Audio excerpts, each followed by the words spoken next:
नमस्कार, मी स्नेहा. आपण पाहताय साम टीव्ही. साम संजीवनी या आरोग्य विशेष कार्यक्रमात आपलं स्वागत. प्रेक्षक हो, भारतात स्तनाच्या कर्करोगांनी ग्रस्त अशा रुग्णांची संख्या दिवसेंदिवस वाढते आहे. भारतीय स्त्रियांमध्ये स्तनांच्या कर्करोगाची लागण होताना दिसते आणि खरंच कुठेतरी हा एक गंभीर विषय आहे आणि म्हणूनच स्तनांच्या कर्करोगाविषयी जनजागृती निर्माण करण्यासाठी आम्ही आजचा हा विशेष कार्यक्रम घेतलेला आहे आणि त्यासाठी आमच्या साम टीव्हीच्या स्टुडिओत आलेले आहेत medical oncologist doctor Amit Dilip Bhat. सरांचं स्वागत करूया.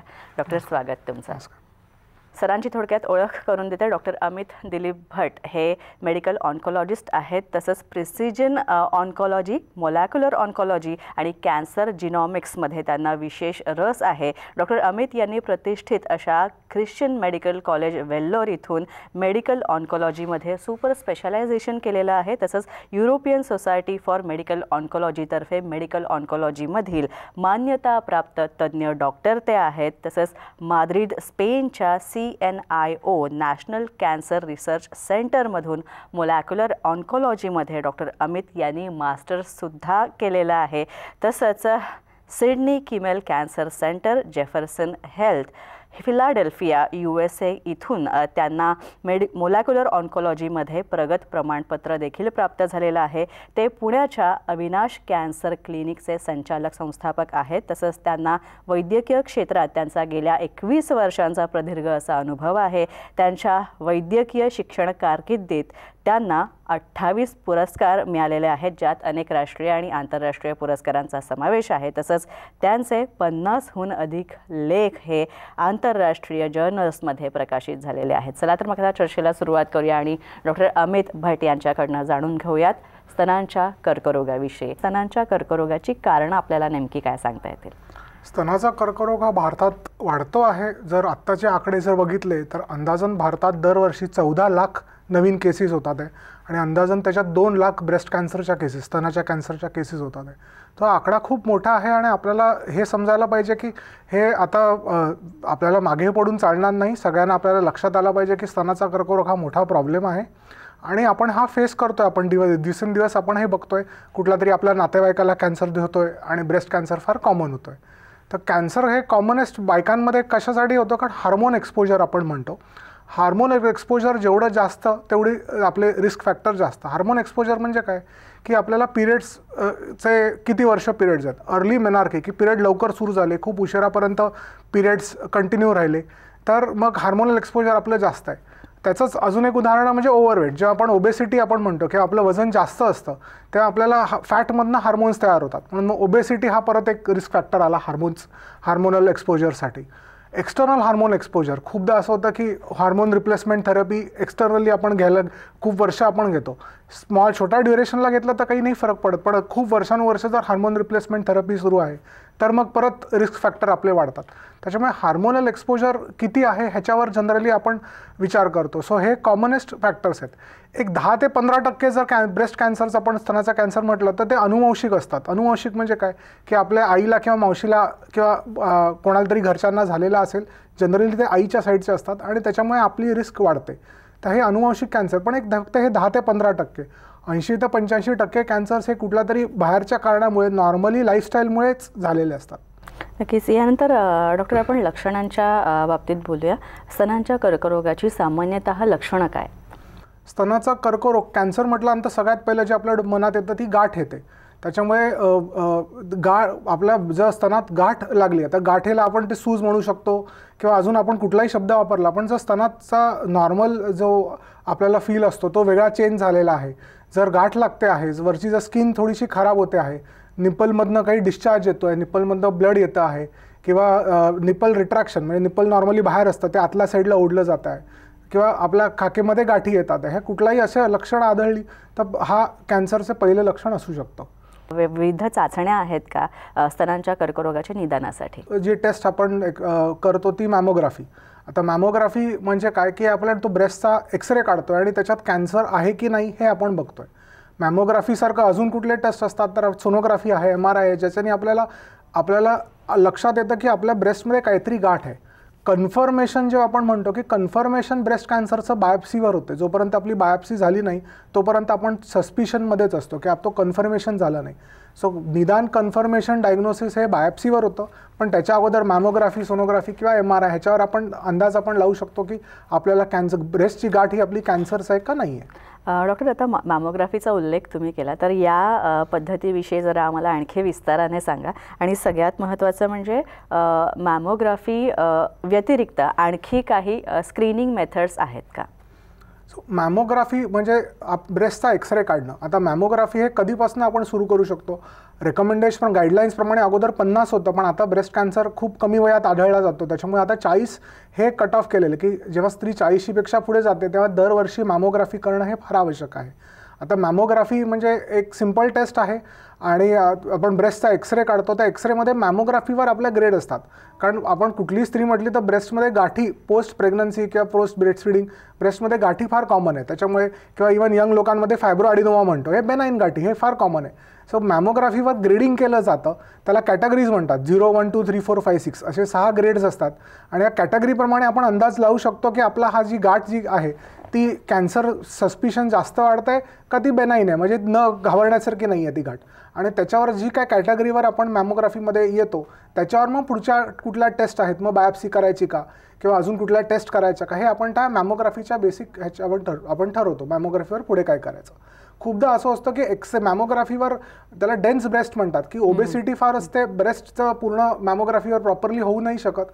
मग तेव्हा सोनोग्राफी किंवा ब्रेस्ट MRI ह्याच्यावर पण आपण कॅटेगरी करू शकतो. कॅटेगरी म्हणजे काय की आपल्याला जी स्तनामध्ये गाठ आहे ह्याचं कॅन्सर असण्याची शक्यता किती आहे आता आपण अंदाज लावतो त्या मॅमोग्राफी किंवा ब्रेस्ट MRIच्या कॅटेगरीजवर आणि त्याच्यावर आपण हे पुढचं ठरवतो. अच्छा डॉक्टर, आणखी एक महत्त्वाचं, कर्करोगाच्या जशा वेगवेगळ्या टप्पे असतात, वेगवेगळ्या स्टेजेस असतात, तसं तर स्तनांच्या कर्करोगाचे वेगवेगळे स्टेजेस आहेत, त्याविषयी थोडंसं सांगा. आता स्टेज म्हटल्यानंतर नॉर्मली सगळे स्टेज 1, 2, 3, 4 हे आपल्याला आपण खूपदा ऐकून आहे. स्टेज 4 म्हटलं की असं आपण ऑलवेज घाबरतो की स्टेज 4 म्हणजे आपल्याला उद्या काहीतरी होणार आहे, की हे एक मनात भीतीच असते की कॅन्सर म्हटलं की ते डेथ सेंटेन्स, असं खूप कॉमनली आपण विचार करतो. तर स्टेज ह्या आपलं आयुष्य किती आहे हे कुठलंही स्टेज सांगत नाही. डॉक्टर स्टेज का सांगतात की आपण कुठली ट्रीटमेंट निवडायची. साध्या सोप्या भाषेत स्टेज 1 4 स्टेज असतात, 1, 2, 3, 4. साध्या सोप्या भाषेत म्हणजे काय, स्टेज 1 म्हणजे एका जागी जर आपल्या ट्यूमर असेल, तसं ब्रेस्टमध्ये जर फक्त गाठ असेल तर त्याला स्टेज 1 म्हणतो. एका जागेवरनं दुसऱ्या जागेवर गेला, 2 जागेंवर ट्यूमर असेल, ब्रेस्टवरनं खाकेमध्ये गेला, मग त्याला आपण स्टेज 2 म्हणतो. 3 जागी पसरला तर स्टेज 3 म्हणतो. आणि 3 जागीपेक्षा शरीरात इतरत्र पसरला आहे त्याला स्टेज 4 म्हणतो. ह्याचं महत्त्व काय, आपण कुठली ट्रीटमेंट आपण निवडणार आहोत. एकाच जागी असेल तर फक्त एका जागेची आपण ट्रीटमेंट निवडू शकतो. जर मल्टिपल खूप सारे जागे असेल तर मग एका जागे ऑपरेशन किंवा रेडिएशन वगैरे असं करून उपयोगाचं नाही. मग आपल्याला अशी ट्रीटमेंट पाहिजे ज्याची आपल्याला सगळीकडचा आजार कमी होईल. त्याच्यामुळे स्टेजिंग हे फक्त ट्रीटमेंट काय आपण वापरणार ह्याच्यासाठी आपण वापरतो. स्टेजिंगमुळे आपण जो विचार करतो युजल, आपण जे मिथ म्हणतात त्याला, की स्टेज 4 म्हटलं की अरे आपल्याला आता उद्या काहीतरी होणार आहे किंवा आपलं आयुष्य संपलं, असं नाही. हा चुकीचा गैरसमज आहे. अच्छा डॉक्टर, यानंतर आपण उपचारांकडे येऊया की स्तनांच्या कर्करोगाच्या बाबतीत म्हणजे अगदी सामान्यतः स्टेजेसवर त्यांचे उपचारसुद्धा अवलंबून असतात. मात्र उपचारांमध्ये आता सध्या काय वैविध्य आहे आणि उपचारांच्या पद्धती काय वेगवेगळ्या आहेत स्तनांच्या कर्करोगाच्या बाबतीत? जेव्हा आपण कॅन्सर म्हणतो आणि ब्रेस्ट कॅन्सर, तर स्तनाच्या कर्करोग आणि कॅन्सरमध्ये कुठल्याही कॅन्सरला 3 बेसिक पद्धती आहेत: सर्जरी, रेडिएशन आणि मेडिकल ट्रीटमेंट. याचा आपण जसं स्टेजेसवर आपण बोललो की सर्जरी आणि रेडिएशन म्हणजे काय की एका जागेची ट्रीटमेंट. तर अर्ली स्टेज असेल, स्टेज 1 किंवा 2, गाठ एकच जागी आहे, तर आपण आयदर ती काढून टाकू शकतो सर्जरीद्वारे, सपोज आपण काढून नाही टाकू शकत, किंवा मग रेडिएशन देणं की रेडिएशन देऊन तिकडे आपण जाळतोय. पण गाठी स्टेज 3 किंवा स्टेज 4 जिकडे शरीरात इतरत्र अजून पसरल्या आहेत, 3-4 गाठी आहेत, 5-6 गाठी आहेत, मग आपण 5-6 ठिकाणी ऑपरेशन नाही करू शकत किंवा आपण 5-6 ठिकाणी रेडिएशन करून आपण जाळू नाही शकत. मग तेव्हा मेडिकल ट्रीटमेंटचा विचार करतो. आता मेडिकल ट्रीटमेंट म्हणजे काय, सो मेडिकल ऑन्कोलॉजिस्ट करतो. आता त्याच्यात टॅबलेट्स आणि इंजेक्शनं, किमोथेरपी हा एक प्रकार झाला. त्याच्यात अजून खूप सारे ऑप्शन्स असतात त्याच्यात, की आपण जेव्हा ब्रेस्ट कॅन्सर, जसं मी म्हटलं की ब्रेस्ट कॅन्सर कन्फर्मेशन आपण बायोप्सीवर करतो. बायोप्सीवर आपण आपण बघतो आपला ब्रेस्ट कॅन्सरसाठी कुठली ट्रीटमेंट बरोबर आहे. मग थोडे ब्रेस्ट कॅन्सर असतात ते हार्मोन पॉझिटिव्ह आपण म्हणतो कॅन्सर, ज्याच्यात हार्मोनचे घटक पॉझिटिव्ह असतात, इस्ट्रोजन आणि रिसेप्टर्स असतात. तर जर ते हार्मोन पॉझिटिव्ह कॅन्सर असेल तर आपण त्याला हार्मोनल ट्रीटमेंट ही टॅबलेट फॉर्ममध्ये येते. जर बायोथेरपी, टार्गेटेड थेरपी ज्याला म्हणतात की लक्षित थेरपी, की टार्गेटेड थेरपी पॉझिटिव्ह असेल तर मग त्याला बायोथेरपीचे इंजेक्शन आणि टॅबलेट्स असतात. आणि किमोथेरपी हा त्याच्यात एक ऑप्शन आहे. सो इंजेक्शन किंवा टॅबलेटद्वारे आपण आजार कंट्रोल करून जिकडे जिकडे स्पॉट्स आहेत ते सगळे कमी करायचं आपण लक्षण देतो. अच्छा डॉक्टर, आता आणखी एक महत्त्वाचा मुद्दा की एखाद्या स्त्रीला खरं तर स्त्री असणं हे फार रिस्की आहे स्तनांच्या कर्करोगाच्या दृष्टीने, कारण तेच एक कारण महत्त्वाचं आहे की तुम्हाला स्तनांच्या कर्करोगाची लागण होऊ शकते. मात्र एका स्त्रीने जर घरच्या घरी स्वतःची स्वयंतपासणी करायची असेल तर ती कशी करायची? सो जसं मी म्हटलं की भारतात सगळ्यात कॉमन ब्रेस्ट कॅन्सर आहे, स्तनाचा कर्करोग आहे. आणि जर प्रत्येक स्त्रीनी सेल्फ ब्रेस्ट एक्झामिनेशन हे जर स्वतः केलं तर ह्याचा जे 2 लाख केसेस येतात ते तेवढे सुद्धा आपण अर्ली स्टेजमध्ये आपण पकडणार. 2 लाख केसेससुद्धा आपल्याला मिळणार नाही. तुम्ही सेल्फ ब्रेस्ट एक्झामिनेशनच्या अगोदर एक गोष्ट जी सांगायची की आपण जर कंपॅरिझन केलं, आपण स्टेज आपण जे म्हणतो की स्टेज वाईज सर्वायवल, जर आपण फॉरेन कंट्रीजमध्ये ट्रीटमेंट बेटर आहे का नाही, ट्रीटमेंट आपल्याकडे आणि फॉरेन कंट्रीजमध्ये सिमिलर आहे. आपल्याकडे स्टेज आपण उशिरा आपण ओळखतो, अर्ली डिटेक्शन नाही, आपल्याला उशिरा ओळखतो का, आणि त्याच्यावर सर्वायवल की फॉरेन कंट्रीजमध्ये अंदाजन 80% सर्वायवल रेट आहे आणि तेच आपल्याकडे अंदाजन 60%. फक्त स्टेज आपल्याकडे जास्त स्टेज 3 आणि स्टेज 4 येतात, त्यांच्याकडे जास्त स्टेज 1 आणि 2 येतात का, कारण त्यांच्याकडे सेल्फ ब्रेस्ट एक्झामिनेशन हे प्रत्येक स्त्रीला माहीत असतं की ती आणि एकदम म्हणजे त्याला कुठेही तुम्हाला जायची गरज नाही. घरच्या घरी दर महिन्यातून एकदा ही करणारी सोपी टेस्ट आहे. 3 एकदम सिम्पल स्टेप्स आहेत. आंघोळीच्या वेळी शॉवरचं असताना दोन्ही ब्रेस्टनी दोन्ही हाताने ब्रेस्ट दोन्ही एक्झामिन करून बघायच्या, हाताच्या टिप्सनी नाही, हाताच्या पंजाने हात लावून बघायचं की कुठे काही आपल्याला गाठ लागते आहे का. हा स्टेप नंबर 1. स्टेप नंबर 2, आपण मिररच्या समोर दोन्ही हात वर करायचे आणि काही स्किन चेंजेस दिसतात आहे का, निपल चेंजेस दिसतात आहे का हे बघायचे दोन्ही ब्रेस्टमध्ये. आणि स्टेप नंबर 3, झोपून परत आपल्याला हाताने बघायचं की कुठे काही छातीमध्ये बगलेमध्ये काही गाठ आपल्याला लागते का. आपण जर हे दर महिन्याला रेग्युलरली करत राहिलो तर थोडं जरी काही त्याच्यात बदल झाला की आपल्याला तो लगेच कळणार. म्हणजे आपण स्टेज 1ला आपण तो डिटेक्ट करतो, आपण मिस नाही करणार. आपण आज सेल्फ ब्रेस्ट एक्झामिनेशन करत नाही म्हणून आपण तो कॅन्सर स्टेज 1ला मिस करतो आणि स्टेज 4चा कॅन्सर डायग्नोज करतो. त्याच्यामुळे अतिशय सोपी फ्री पद्धत आहे जी प्रत्येक स्त्रीने करावी. कधी करावी तर नॉर्मली जेव्हा पिरियड सुरू असतात, मासिक सुरू असते, तेव्हा पिरियड संपल्यानंतर 4 ते 5 दिवसांनी करावी, कारण पिरियडच्या वेळी ब्रेस्ट थोडेसे टेंडर असतात, पेनफुल असतात. त्यामुळे पिरियड सुरू असताना एक 4 ते 5 दिवसांनी करावी आणि हा क्रम नेहमी ठेवा. म्हणजे दर पिरियडच्या 5 दिवसानंतर रेग्युलरली करावा. सपोज आपण पिरियड संपलेत आपले, पोस्ट मेनोपॉझल आहोत, तेव्हा दर महिन्याची एक तारीख निवडावी आणि त्या तारखेला करायचं. किती वर्ष आपण करायचं हे सेल्फ ब्रेस्ट एक्झामिनेशन आपण 18 वर्षापासून आपण सुरू करू शकतो. हे पूर्ण लाईफ लॉंग आपण करू शकतो, कारण हे सगळ्यात इझी सोपी मेथड आहे, ज्याने कारण जर कॅन्सर होण्याची शक्यता असेल तर आपण तो स्टेज 1मध्ये पिकअप करणार आणि स्टेज 1 सर्वायवल इज 100%. त्याच्यामुळे आपण बरा होणार, कंप्लीट बरे होणार. साम संजीवनीमध्ये आता वेळ झाली एक छोटासा ब्रेक घेण्याची.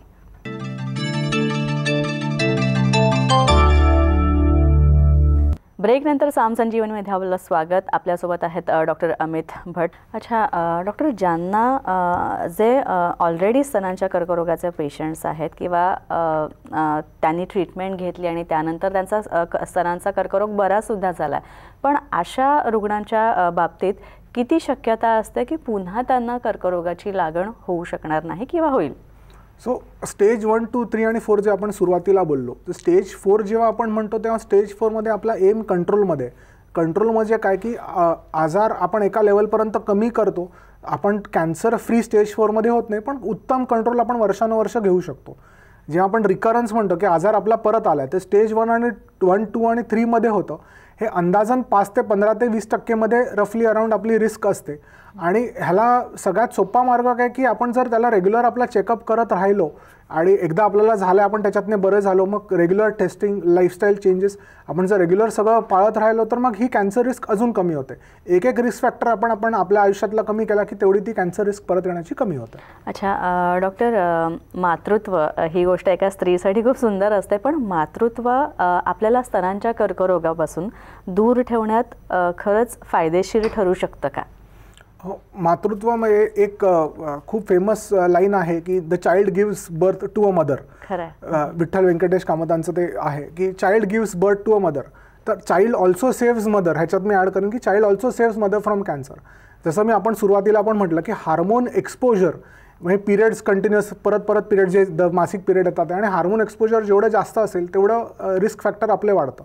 प्रेग्नन्सीमध्ये पिरियड्स थांबतात, त्याच्यामुळे प्रेग्नन्सी हा पिरियड हा हार्मोन एक्सपोजर कमी आहे म्हणजे आपली रिस्क फॅक्टर कमी आहे. त्याच्यामुळे मूल होणं जेवढ्या लवकर नॉर्मली रेकमेंडेड काय की 30 इयर्सच्या अगोदर फर्स्ट चाइल्ड व्हायला पाहिजे. पहिलं मूल जर झालं असेल तर आपली रिस्क फॅक्टर आपला कमी होतो ब्रेस्ट कॅन्सर होण्याचा.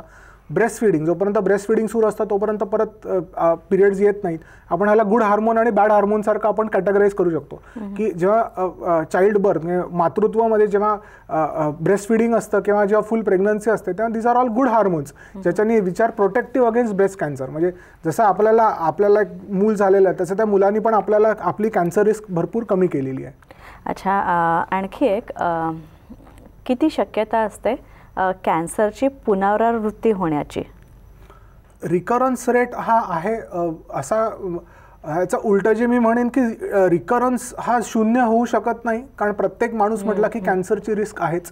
त्याच्यामुळे तो रिकरन्स रेट किती आहे तो म्हणजे आकडेवारीपेक्षा आपल्याला हे पाहिजे की आपल्याला झालंय आपण ह्या परत होऊ नये म्हणून काय करू शकतो. त्याच्यामुळे तो एक 10% 15% ही भीती मनात न बाळगता एक आपण लाईफस्टाईल आपण चेंज करू शकतो, आपण मॉनिटरिंग रेग्युलरली करू शकतो, सेल्फ ब्रेस्ट एक्झामिनेशन करू शकतो. अशा खूप साऱ्या गोष्टी आपण रेग्युलर आपण जर केलं तर मग आपण हे रिकरन्स रेटवर न भीती वाटता आपण नॉर्मल लाईफ जगू शकतो. अच्छा, बऱ्याचदा डॉक्टर महिला अनावश्यक गर्भधारणा टाळण्यासाठी किंवा एक फॅमिली प्लॅनिंगचा भाग म्हणून गर्भनिरोधक गोळ्या घेतात, कॉन्ट्रासेप्टिव्ह पिल्स. तर मग त्या कितपत धोकादायक आहेत या दृष्टीने? कॉन्ट्रासेप्टिव्ह पिल्स किंवा गर्भनिरोधक गोळ्या या कॅन्सरसाठी रिस्क नाही कारण हा एक शॉर्ट टर्म हार्मोनल रिप्लेसमेंट आहे की फक्त एक त्यापुरती 2 दिवस 4 दिवसापूर्वी जी हार्मोनल थेरपी घेतलेली ह्याच्यानी होत नाही. त्यामुळे कॉन्ट्रासेप्शन आणि contraceptive pills are completely safe.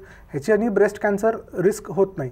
Breast cancer risk हार्मोननी कधी होते जेव्हा तुम्ही खूप महिने वर्ष कंटिन्युअसली काही ना काहीतरी हार्मोनल थेरपी घेताय तेव्हा ती रिस्क वाढते. त्याच्यामुळे कॉन्ट्रासेप्टिव्ह हा तो मिथ आहे की कॉन्ट्रासेप्टिव्ह आर कम्प्लिटली सेफ.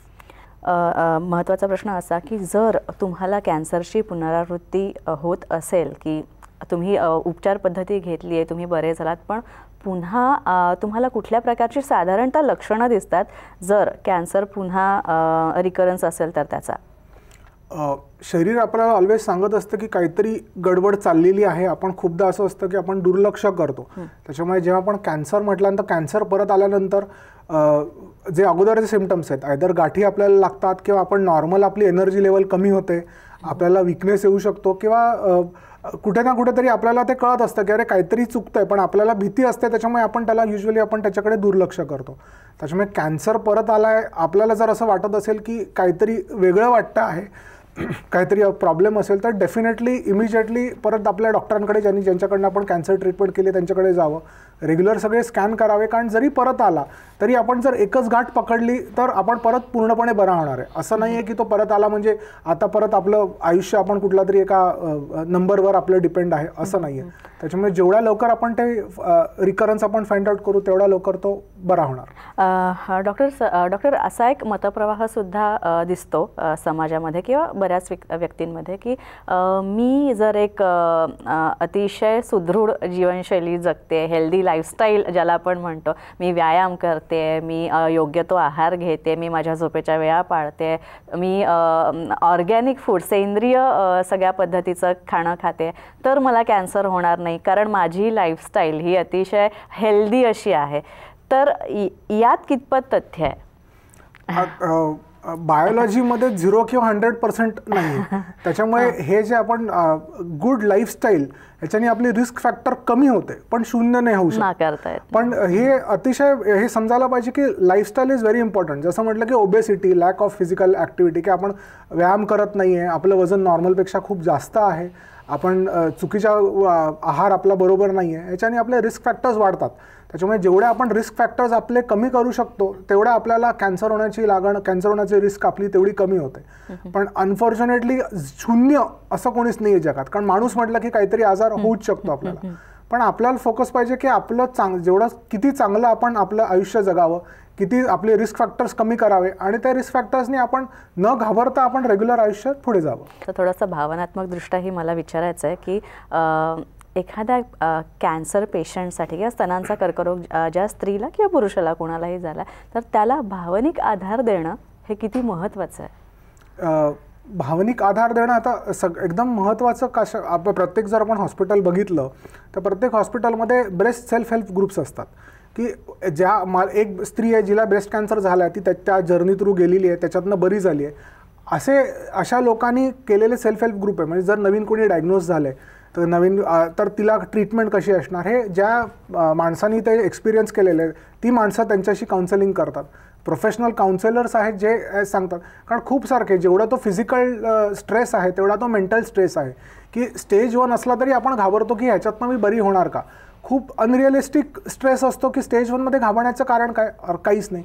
पण आपल्याला झालाय म्हटल्यानंतर आपण एवढ्या गोष्टी ऐकतो, एवढ्या बाहेरून आपण एवढं बाकीच्या चॅनल्समधनं आपल्याला कळलं अरे हे करू नका ते करू नका, किंवा खाण्यात सांगतात की हे करा ते करा.